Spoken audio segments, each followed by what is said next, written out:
इस दहशतगर्दी को ख़त्म करने का अब वक्त आ पहुंचा है और इसके लिए जो कुर्बानियाँ दी गई हैं और दी जा रही हैं वो रायगा नहीं जाएंगी इंशाअल्लाह। इस हवाले से अफवाज पाकिस्तान को ये कहा है कि जो भी वसाइल जो चाहिए वो हम अपना तमाम बाकी अखराजात कम करके तमाम वसाइल मुहैया करेंगे। जो सिपा सलार हैं कि अनवेवरिंग रिजॉल्व है कि इस दहशतगर्दी का खात्मा हर सूरत करके दम लेंगे।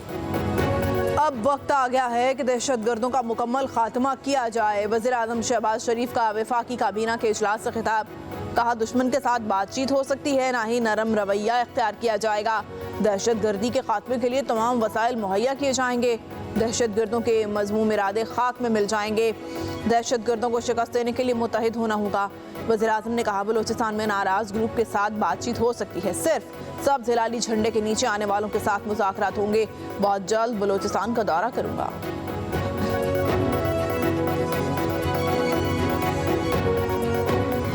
जो लोग ये सोच रहे हैं कि ये इन वाक़यात से हमें डरा सकते हैं, उनको बहुत जल्द एक अच्छा मैसेज मिल जाएगा।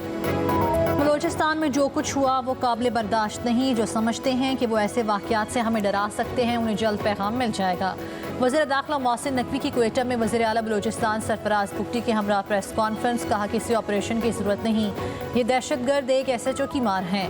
वज़ीर आला बलूचिस्तान ने कहा दहशतगर्द सॉफ्ट टारगेट तलाश करके हमला करते हैं। इस वक्त भी दहशतगर्दों का पीछा किया जा रहा है। हुकूमत मुतासरा ख़ानदानों के साथ है।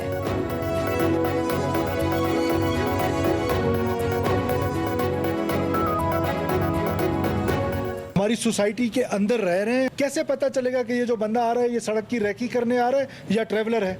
जब हम उनको रोकते हैं तब भी आपको इशू शुरू हो जाते हैं। सॉफ्टेस्ट टारगेट को ढूंढते हैं, बसों से मुसाफिरों को उतारते हैं, 100 मीटर पे मार के भाग जाते हैं। इस वक्त भी उनका पीछा किया जा रहा है। अमीर जमात इस्लामी हाफिज नईमुर रहमान कहते हैं बलूचिस्तान में मासूम शहरियों को चुन चुन कर कत्ल करने वाले इंसान नहीं दरिंदे और दहशतगर्द हैं। वो बैरूनी ताकतों के आलाकार बनकर मुल्क को कमज़ोर करना चाहते हैं। दहशतगर्दों के मज़मूम अज़ाइम कामयाब नहीं होने देंगे। बोले बलोचों के हुकूक की हमने हमेशा आवाज़ उठाई और किसी को बलोचों का नाम इस्तेमाल करके भारत के एजेंडे को आगे बढ़ाने की इजाज़त नहीं देंगे। कल की हड़ताल कामयाब होगी।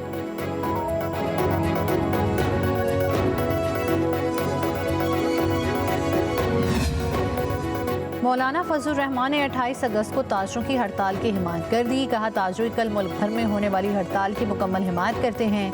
महंगाई और नाजायज़ टैक्स ने अवाम का जीना धोबर कर दिया है। IMF के हुक्म पर बने बजट ने अवाम के मुंह से नवाला छीन लिया है।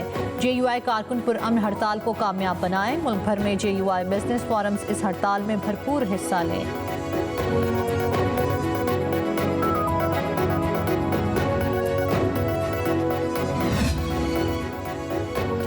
तहरीक इंसाफ खैबर पख्तूनख्वा में मजीद इख्तलाफात सामने आ गए। ज़राए के मुताबिक वज़ीर आला अली अमीन गंडापुर ने अरकान असेंबली आतिफ खान और शेर अली अरबाब को पार्टी ओहदों से हटा दिया। आतिफ खान PTI पेशावर रीजन के सदर और शेर अली अरबाब जिला पेशावर के सदर थे। आतिफ खान ने बरतरफ वजीर शकील खान के हक में बयान दिया था। शेर अली अरबाब ने वज़ीर आला पर एतमाद से मुतालिक इकरार नामे पर दस्तखत करने से इनकार किया था। आतिफ खान की जगह अरबाब आसिम और शेर अली अरबाब की जगह इरफान सलीम को पार्टी ओहदे दे दिए गए। शेर अली अरबाब ने कहा कि उन्हें ओहदे से हटाने की वजूहात का इल्म नहीं है। वज़ीर आला खैबर पख्तूनख्वा अली अमीन गंडापुर कहते हैं जलसा मुलतवी करने के लिए इस्टेब्लिशमेंट ने मुझसे रब्ता किया था। मुझसे इस्टेब्लिशमेंट ने निचली सतह पर रब्ता नहीं किया। मैं वज़ीर आला हूँ तो मुझसे उसी लेवल का रब्ता हुआ। जलसा मुलतवी करने और बानी PTI से फ़ोन पर बात करने से भी इनकार कर दिया था। मैंने कहा था कि बानी PTI को मेरे पास लेकर आएँ या मेरी उनसे वीडियो कॉल पर बात करवाएं।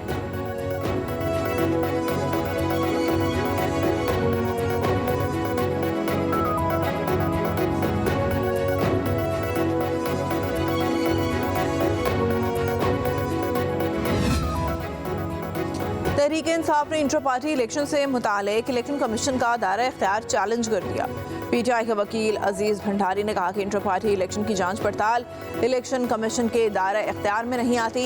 इलेक्शन कमीशन सिर्फ ये देख सकता है कि इंटर पार्टी इंतखाबात हुए थे या नहीं। इलेक्शन कमीशन ने दायरा इख्तियार और सुप्रीम कोर्ट की वजाहत आने तक केस को ज़ेर-ए-इल्तवा रखने की तहरीक इंसाफ की दरख्वास्तों पर फैसला महफूज कर लिया। केस की समाअत 18 सितंबर तक मुलतवी।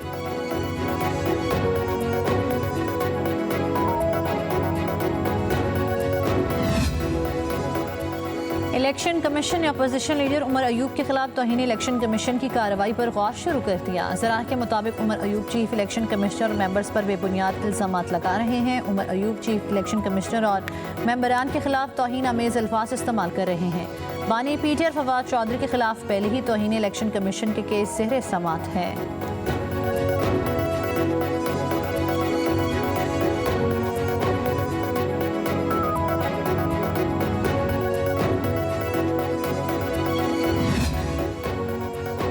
तौहीन इलेक्शन कमीशन केस में बानी पीटीआई और फवाद चौधरी को नोटिस। मेंबर सिंध निसार दुरानी की सरबराही में 4 रुकनी कमीशन समाअत 4 सितंबर को करेगा।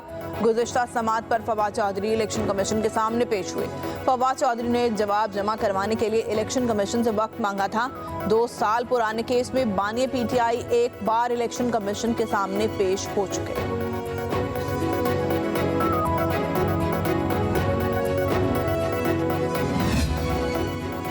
डीजी एंटी करप्शन पंजाब के इख्तियारात दोबारा बहाल। इख्तियारात कम करने वाला ऑर्डिनेंस 5 माह बाद खत्म हो गया। DG anti corruption chief secretary की इजाज़त के बगैर अब किसी भी अफसर पर हाथ डाल सकते हैं। एंटी करप्शन हुकाम ने डीजी के इख्तियारात की बहाली और दोबारा इस्तेमाल की तस्दीक कर दी। सेक्रेटरी एक्साइज मसूद मुख्तार और secretary PND doctor Asif Tufail पर एंटी करप्शन में मुकदमा दर्ज होने पर डीजी एंटी करप्शन के इख्तियारात पर बड़ा कट लगाया गया था।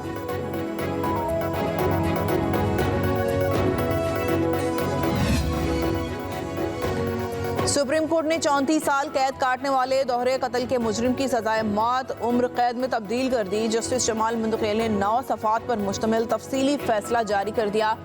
फैसले के मुताबिक गुलाम शब्बीर उम्र कैद से ज़्यादा सज़ा काट चुका। मुतादिद अदालती फैसलों में सजाए मौत को उम्र कैद में बदला गया। कहा गया डेथ सेल के कैदियों के बुनियादी हुकूक का ख्याल नहीं रखा जाता। सजाए मौत का मतलब ये नहीं कि मुजरिम के साथ गैर इंसानी सलूक किया जाए। जेल के फरसुदा कवानीन पर हुकूमत ने तवज्जो नहीं दी।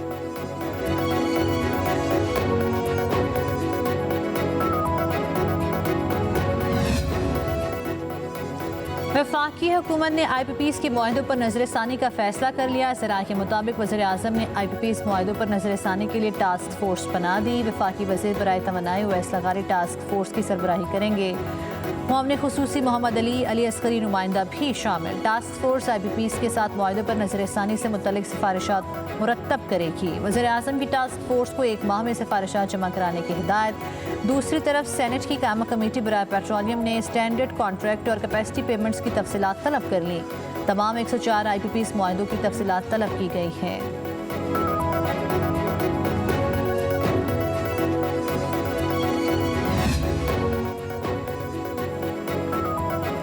पंजाब हुकूमत ने बिजली बिल्स में रिलीफ की मद में फेस्को को 4.5 अरब रुपए जारी कर दिए। फेस्को को जारी करदा रकम से सारिफीन को अगस्त और सितंबर के बिलों में रिलीफ दिया जाएगा। ज़राए के मुताबिक फेस्को के तकरीबन 16 लाख सारिफीन 200 से 500 के दरमियान यूनिट इस्तेमाल करते हैं जिन्हें रिलीफ मिलेगा। ताजर बरादरी की जानिब से 28 अगस्त को शटर डाउन हड़ताल की कॉल पर हुकूमत मुतहरिक वज़ीर आज़म शहबाज शरीफ ने FBR को ताजरों से बातचीत की हिदायत कर दी। चेयरमैन FBR ने ताजर नुमाइंदों को आज मदऊ कर लिया।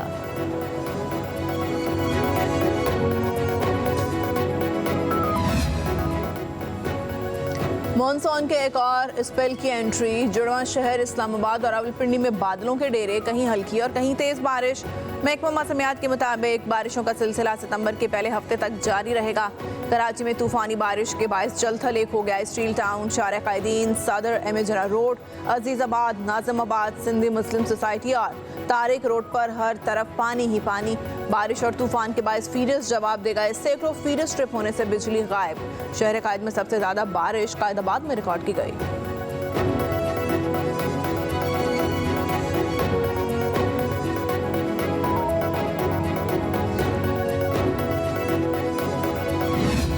तौंसा शरीफ कफ सुलेमान के मुख्तलिफ इलाकों में मूसलाधार बारिश। नदी नालों में तुग़यानी फसलें डूब गईं। दूसरी तरफ दरियाए सिंध पर गुड्डू और सखर बिराज पर दरमियाने दर्जे का सैलाब। सखर बिराज पर पानी की आमद में मुसलसल इजाफा हो रहा है। गुड्डू और सखर बिराज के कच्चे में 50 से ज़्यादा हाथ डूबने का खदशा।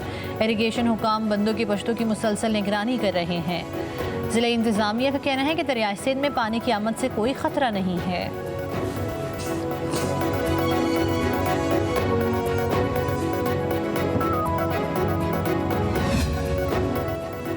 सीनियर सूबाई वजीर शर्जील मेमन कहते हैं सिंध हुकूमत ने बारिशों के पेश नज़र तैयारी मुकम्मल कर ली, तालीमी इदारे खुले या बंद रखने से मुतालिक गौर किया जा रहा है। वज़ीर आला हाउस में रेन इमरजेंसी सेल कायम कर दिया गया।